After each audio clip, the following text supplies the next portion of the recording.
Hello everyone. Today I saved this MacBook from being destroyed. The previous owner of this computer was moving and getting rid of a bunch of computers, and this was one of them. This is a 2010 white MacBook, and it's the last one they ever made, and it's in pretty bad shape.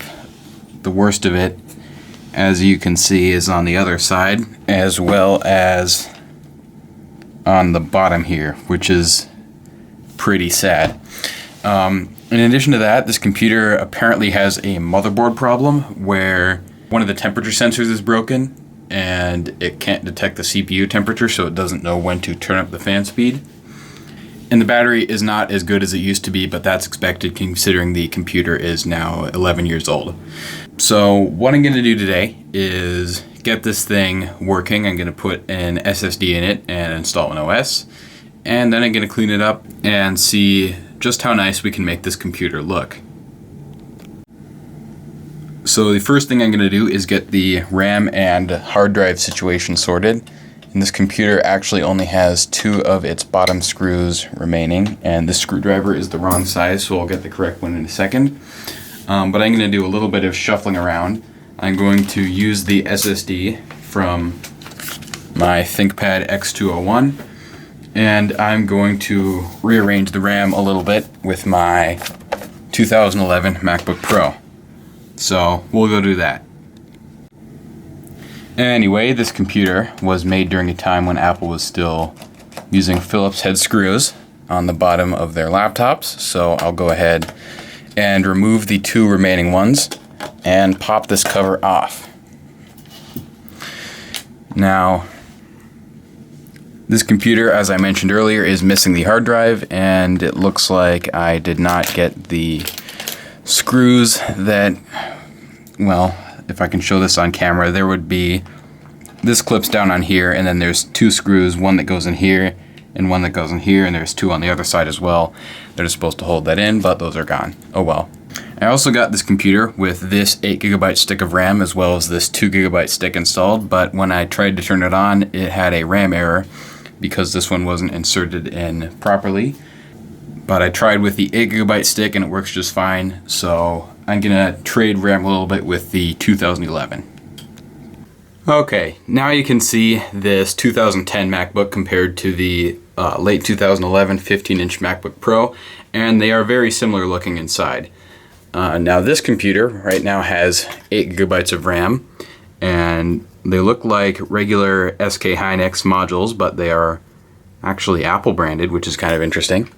So what I'm going to do with this computer is I'm going to keep one of these and install the 8GB stick and have 12. And this RAM is actually slightly slower, but I don't think that'll make much of a functional difference. So I'm going to go ahead and install that. As for this computer, I have the other 4GB module, and I've got another stick of 4GB of DDR3, but this is actually slightly newer. It's, I believe this would be 1333 megahertz or something like that. So I'm not sure if it's compatible, but I'm going to try it anyway. Otherwise, I'll just go ahead and put 6 gigs of RAM in here. Okay, now the late 2011 MacBook Pro has 12 gigs of RAM installed in it, and let's see if it turns on and works. There we are.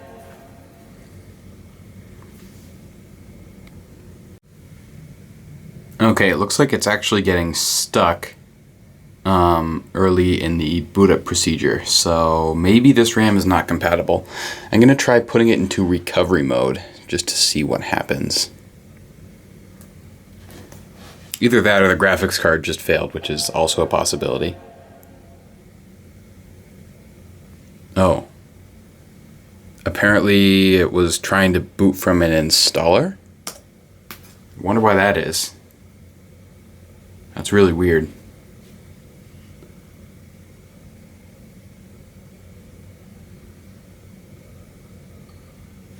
Okay.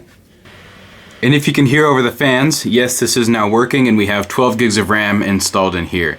So I'm going to go ahead and switch to the other MacBook now. I'm also deciding to cannibalize the SSD from my ThinkPad T430S instead, because I actually use that computer less and there's no OS installed in it right now. So that's what I'll do. And then the next time I'm at the computer store, I'll just go ahead and buy a new one. Okay, so here's the SSD out of that, and I'll figure out the RAM situation as well. I'm going to start with the 4 GB as mentioned, and then if that doesn't work, I'll try the 2. So I'll go ahead and put those in and show you the result.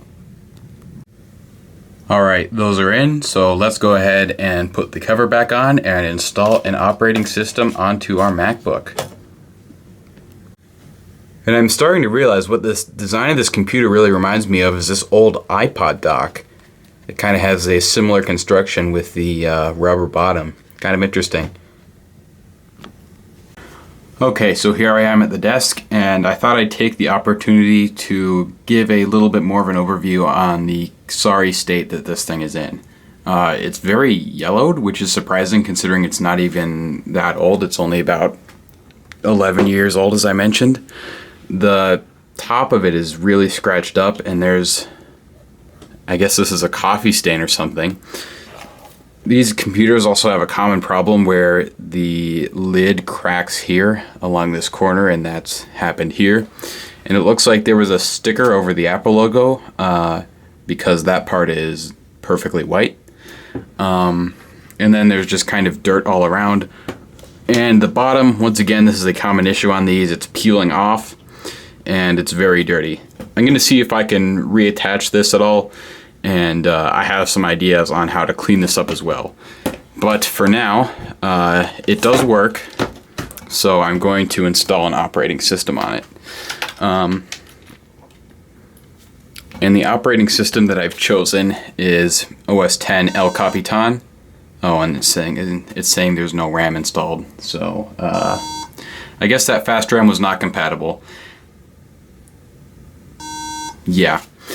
So I'm gonna force power this off, and the reason I chose El Capitan is the newest that this computer can run is High Sierra, but I have 2 computers that run that already, so I feel like having a third would be pointless, and El Capitan is probably going to be a little bit faster.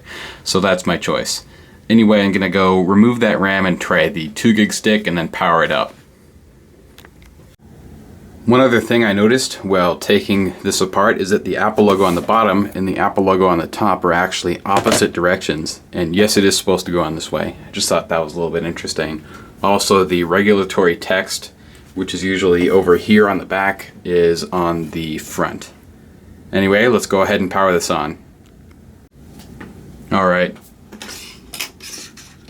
So, here is the installer USB.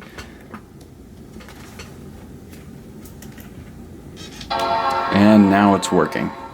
Good. So yeah, I guess it's just not compatible with that slightly faster DDR3. And, oh yeah, I forgot, this SSD actually has a Mac OS install on it. Because, you know, I don't even remember what computer I had this in, but let's see what happens. Okay, yeah. That's too new then. Oh yeah, that was supposed to be a Hackintosh. And it is so hot today that my camera is warning me it's overheating. So I'm gonna go ahead and turn a little fan on in the background. Okay, hopefully that's not too loud. Anyway.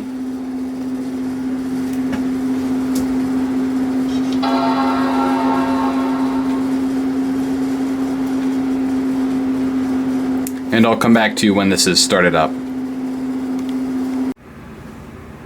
Okay, I got this booted up, and I also switched to a fan that's hopefully a little bit quieter.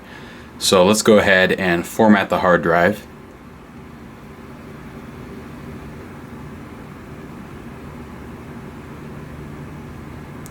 And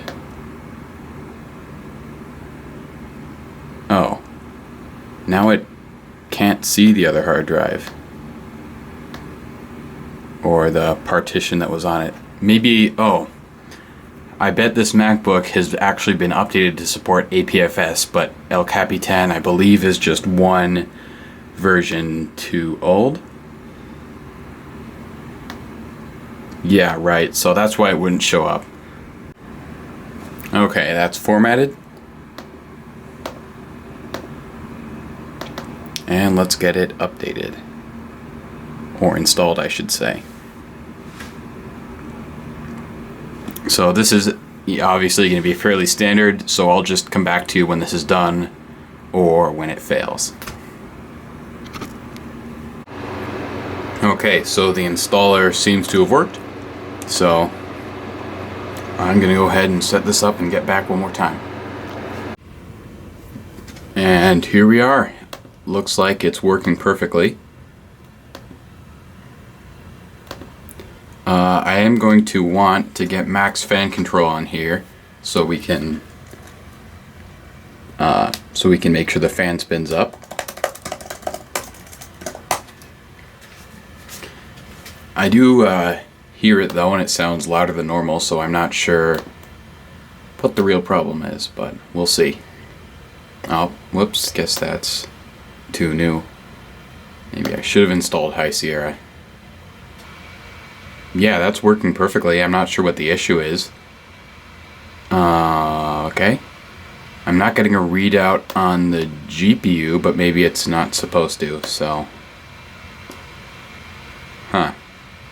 Interestingly, this has a temperature sensor in the palm rest. That's kind of interesting. Let's get coconut battery and see what kind of condition the battery's in. So yeah, this does have the nice glass touchpad that other newer Macs have, which I'm really a fan of. I like that a lot. Alright, so this battery actually looks pretty okay. It looks like it might have been replaced, but it's like 4 months newer than the computer, so I don't know. I think my 2015 MacBook Pro actually has a worse condition battery than this. So that should be fine. Anyway, now that we have a completely working computer, let's go ahead and see if we can clean it up.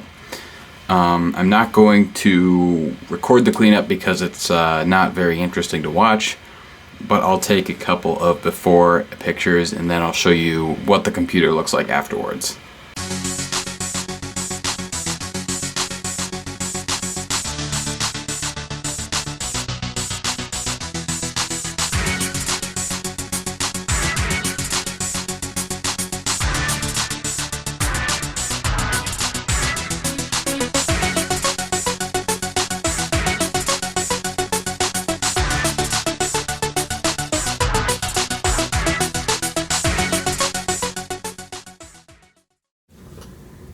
Well, here it is, the MacBook completely cleaned.